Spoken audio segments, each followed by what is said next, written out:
We are so back! Ito po si Alwin Ignacio, the Diva That You Love. Kasama ko ang aking kaibigang bonggang-bongga, Glenn si Bongga! Ito po ang Hiti Show. Ang Tarayan na Talakayin Showbiz Edition. And of course, I'm sure, pansin na pansin nyo na merong cake sa ibabaw ng mesa. Kasi nga po, super extended ang aking birthday celebration. One week celebration. 1 week po ito. At ang cake na po ito ay courtesy ng aking mahal na mahal kong kaibigan. Yes, I love you. Yes. Happy birthday. Ayoko na pong i-blow ang cake dahil baka makita niyo kung gaano ako kahusay mag-blow.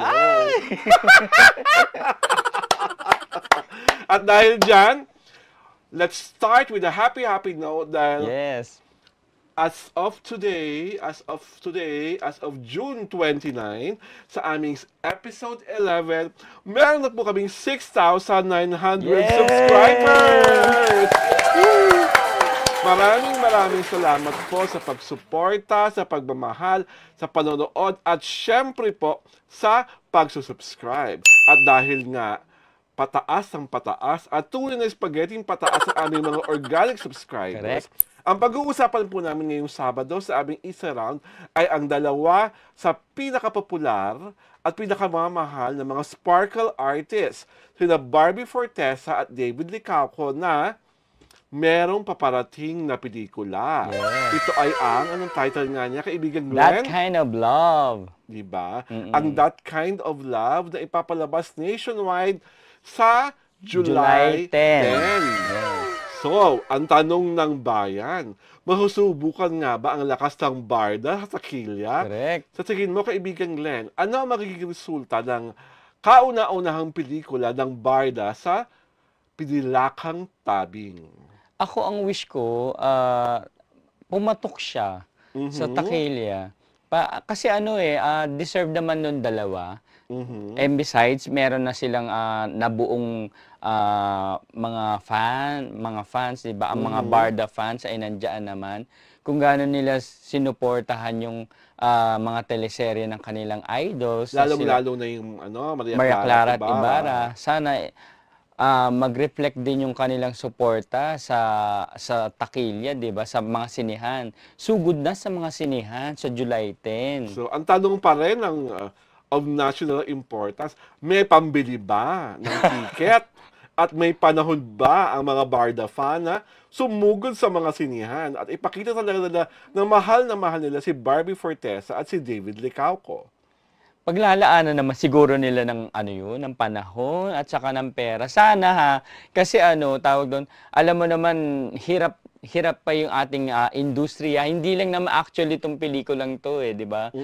Kahit yung mga naunang naipalabas ng pelikula, after ng Film Fest, wala pa talagang super hit na nag-hit talaga na pelikula na tatatak.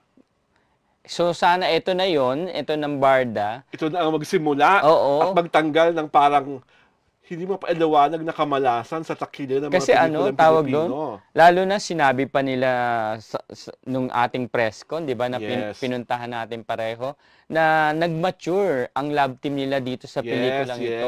Mula sa pagsasama nila sa mga teleserye nila, ay nag-mature ang kanilang love team. Kumbaga yung sophisticated na daw, sabi ni Barbie, yung kanilang acting, pati yung characters na ginagampanan nila. Si Barbie bilang isang love coach, date coach, 'di ba? Oo. At si David naman ay CEO ng isang kumpanya, 'di ba? Yes. At si David parang hindi naman shipping company ba? Parang si David naman parang hindi naman masyadong stretch. Mayaman na naman ang role.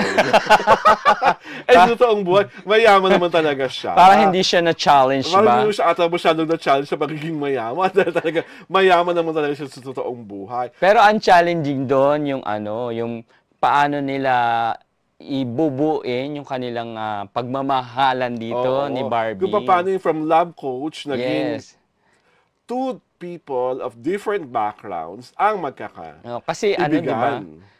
Si Barbie talaga hahanapan niya ng girlfriend ng love life itong si David, 'di ba? So kumbaga sa dinami-dami ng mga babae, ang magpapatibok pala ng puso ni David dito ay si Barbie. Diba? Si Mila pala talaga. Correct. Ang susi na niya kanyang pagtibok ng kanyang puso. At in fairness, ngayon ko lang po nakita talaga si David Licauco ng malapitan. Gwapo naman pala talaga siya. Oo. Kaya lang, hindi mo maikakaila na social talaga siya, no? Kasi malumanay magsalita, medyo talagang kitang-kitaan na may finesse. Di ba? Parang parang there's no astig bone in his body. Dahil nga talagang alam mo nakapag-aral sa pribadong paaralan. Oo. And bagay na bagay naman sa kanya yung role. Kaya sana maraming manood. Saka ipakita naman sana talaga ng mga fans ng Barda na hindi lang po kayo sa social media maingay. Yes. Hindi nyo lang na ang kaya nyo lang ay higit pa sa mapataas ang rating ng mga palatuntunang pinagbibidahan ng Barda, kundi kaya nyong pumuno ng mga sinihan. Dahil pag napapano nila Barbie at ni David ang mga sinihan, because of this movie, makatawag talaga silang box office heroes. Correct. Diba? At pumunta pa sila ng Korea para mag-shoot dito sa movie diba? na ito. At napakaganda po ng trailer. At I'm Correct. sure maganda ang kwento. Kaya please, mga Barda fans, huwag tutulog-tulog, huwag maglaro sa pansitan, huwag magtago sa kagubatan, lumabas sa mga kuweba, ipakita ang puwersa at lakas ng Barda.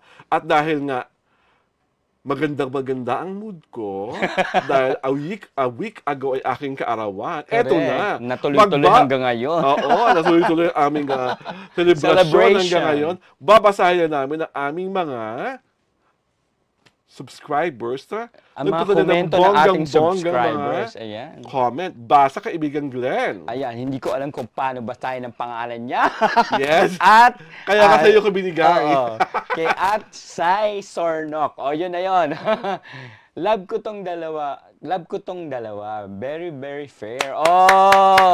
Nakakatuwa at very objective. Miss ko na si Alex pero kayong dalawa, love na love ko. Yan. At sa Thank you. iyo, CCYE, na pagkahirap-hirap kasi ng pangalan. Love na love ka rin namin. Correct. Ay! We love you. At ito talaga, gusto ko na itong pakasalan eh. Ay! Yung si Andre Denden. Ito talaga ang kanyang pagkaganda-gandang comment. Gwapo kaya siya? Diba? Sana pogi ka. Dahil kung pogi ka, tayo na.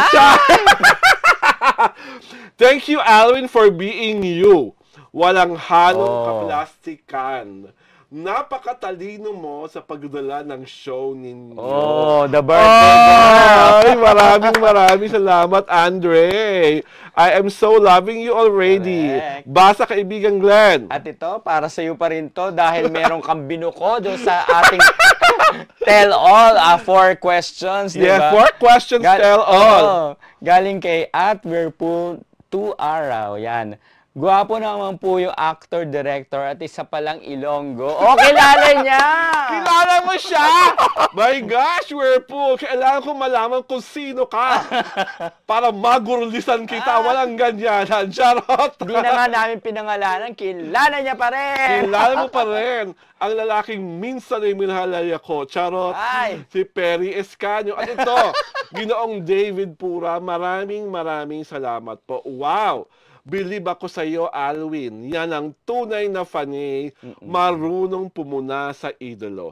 Tama ka naman doon at binabati niyo rin ako ng happy birthday. Diba? Maraming salamat po, Ginoong Pura, sa inyong pagbati at sa inyong pananalig sa aming mga opinyon. Para yun doon sa sa pagpanama kay Ate V. Yes, diba? Maraming salamat po sa mga bumati ng aking kaarawan. Special mention po sa papasasalamat ko muna kay Alfred Vargas, kay Kuya Roderick Paulate, kay Kuya Boy Abunda, kay Direk Brillante Mendoza, sa aking kaibigan si Julie Bonifacio, sa aking kaibigan of course, si Glenn Sibonga, si Josh Mercado, at iba ko kong mga kaibigan na nakaalala, nagmahal, bumati, at sa mga nagpadala po ng video greetings, Andrew Gan, I love you so much. Algat Maitan, thank you so much for the video greetings.